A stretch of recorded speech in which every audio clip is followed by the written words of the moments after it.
something I do want to point out is that there's been this kind of like real estate, this like pressure to be in the real estate business. Like everyone in, I feel like Toronto, like including my wife. I just want to point something out about the condo business and like Toronto real estate.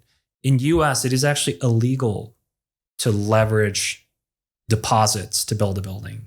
Yeah. It's against the law. It's not permitted. Right. And the reason that's illegal is that back in the day in Florida, you know, people would basically take your money and run.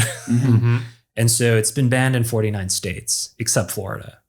So when we go build a building, 40% of the capital required is legitimately developer capital at risk. Right.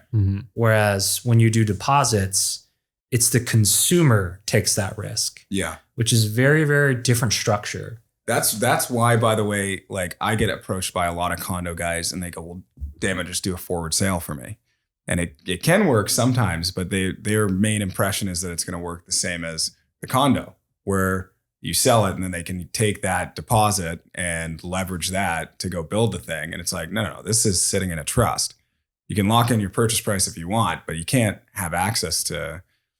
So yeah. Anyways, sorry. Like those laws came into effect I think in the US over 100 years ago because developers were doing that and like disappearing with the money. Right. I.e. Charles Ponzi, you know, like. Oh, so that's the reason why Canada has such a pronounced condo market and we're like the condo capital. Well, so a little history time and shout out to the Winbergs at Rockport. I think Jack Winberg's father literally brought the legal concept of a condominium from the US to Canada. Wow. In like the 70s or something. And then, and by the way, they used to build really high quality housing in Canada, like a while ago, like very sturdy, like still to this day, the older units are bigger, quality is very good. Somewhere, I think in the late 90s, the Hong Kong developers showed up and started building Hong Kong style, which is deposits. And then every other developer looked at them and said, oh my gosh, like they're building all this real estate and like putting up almost no money. Yeah. And then everyone just jumped on that train. And that just, you know, it's the path of least resistance.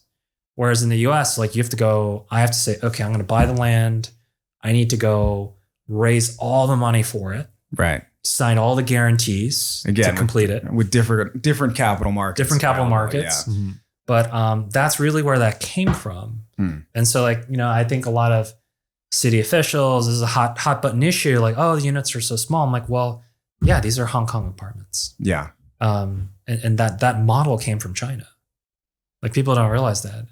And the thing that makes me worry about Canada a little bit is that it's become so reliant on the residential housing market as a proportion to GDP. I think currently it's 7.7%. It's now greater than China. That makes me a little concerned because if you look at the US, it's like 3% of our GDP is based on construction. Canada is 7.7. Previously in 2020, it was 12.2%, while China was only at 8%. Yeah. So that makes me a little bit worried. But Canada also has this thing, the cheat code, aka energy, and a reasonably, like, call it solvent capital markets banking sector. So, you know, there's a lot of household debt in Canada, like the highest in the world, 272%,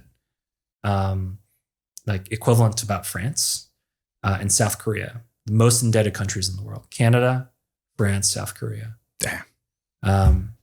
But and trust me, like I'm Korean, and it's like in Korea, it's like, well, at least everyone's not working 7 days a week here, right? Right. To survive. Canada has the ability to kind of not right the ship, but put itself on a path of surplus. Like easily. It's there.